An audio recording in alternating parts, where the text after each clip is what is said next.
It hasn't even been 48 hours since you buried your husband.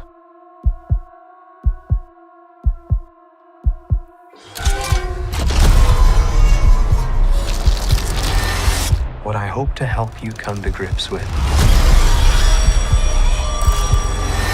no matter how many times you replay what happened,